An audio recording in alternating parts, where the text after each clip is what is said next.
In addition to the main content, I'll share one of my favorite book quotations every morning, which you may listen to in 5 minutes or less. I'm going to share with you a collection of life passages from books that I've read that have truly altered my life, and I've always felt like they're too wonderful to keep to myself and sit on my iPad. Today, I'll give a brief statement from Grant Cardon's 10x rule, and that's not simply an over-the-top thumbnail I generated to get your attention. It's a quotation from Grant Cardon, a completely self-made man who rose from a drug-addled ghetto dirtbag to a multi-millionaire. He's famed for his bone-crushing sentences, and if you're thinking, I need a bone right now, this is the best hot book I've ever suggested. I've always thought that it takes a lot of effort and energy to set a goal and go about your day with the mindset that everything is under your control and you're in charge, and that it takes a lot of effort and energy to just go through the motions and make excuses and let time pass without trying. But this book has taught me that they're both equally difficult and require the same amount of energy. It's just as difficult as taking action every day to achieve your goals, and it's up to you to choose between the two. But there's one key distinction. When you live a life of blame, you don't have to accept responsibility for the outcome because it's not your fault. It's the environment, the situation, or other people who caused it. If you have a responsible attitude, you are in control of everything and can influence the outcome, whether it is positive or negative.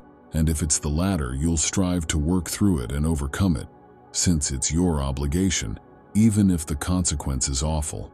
It's only a difference. And Grant Cardone tells you this in a more direct, bone-crunching way in the book.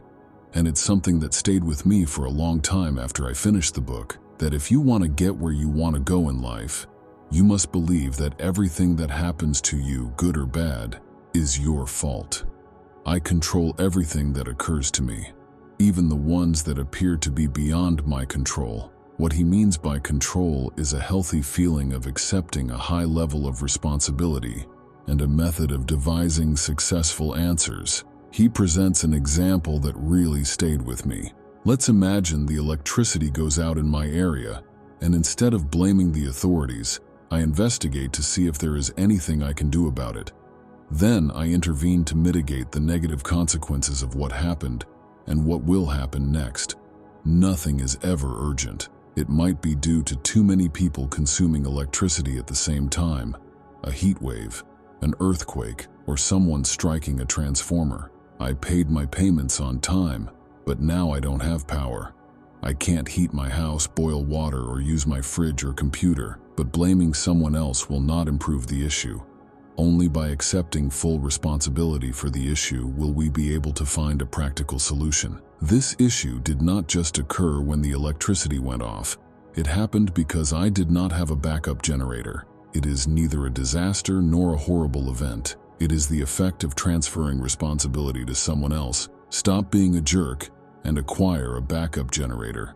What are your thoughts? Did you feel empowered? After reading this, I adopted the following perspective in my life. I need to be stronger. I have assets, both fixed and liquid, and they move up and down, and I have no influence over the price. It is decided by wars, currency rates, interest rates, and a variety of macro variables and conditions, and this is a reality that will not alter. Nonetheless, if I want to believe that I have complete power and responsibility, I must first establish myself as a valuable asset.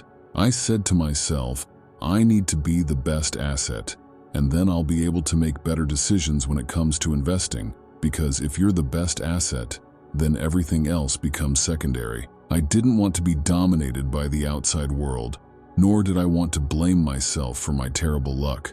After making that decision, I felt much more at ease and calm about everything, and the time I spent investing in myself came effortlessly. How about you? Without recognizing it, we all have a great deal of responsibility. It's so easy to do that in our social lives, in our work lives, beginning with our co-workers, our bosses, people who don't work, people who complain, and it's so easy to do that when preparing for an exam or a job interview, because things are so bad right now, and it's so hard because of what's going on. I believe I've done this several times before. I've done the same with investing, because when I got scammed, my initial instinct was to blame the person who recommended it to me, not myself. As you watch this video, think about whether I'm blaming others or myself. Are I avoiding responsibility in my life, or am I accepting responsibility? Finally, am I unintentionally playing the victim in my own life? That's all for today's video. Make sure you subscribe to avoid missing any future episodes. Thank you. You've been excellent today.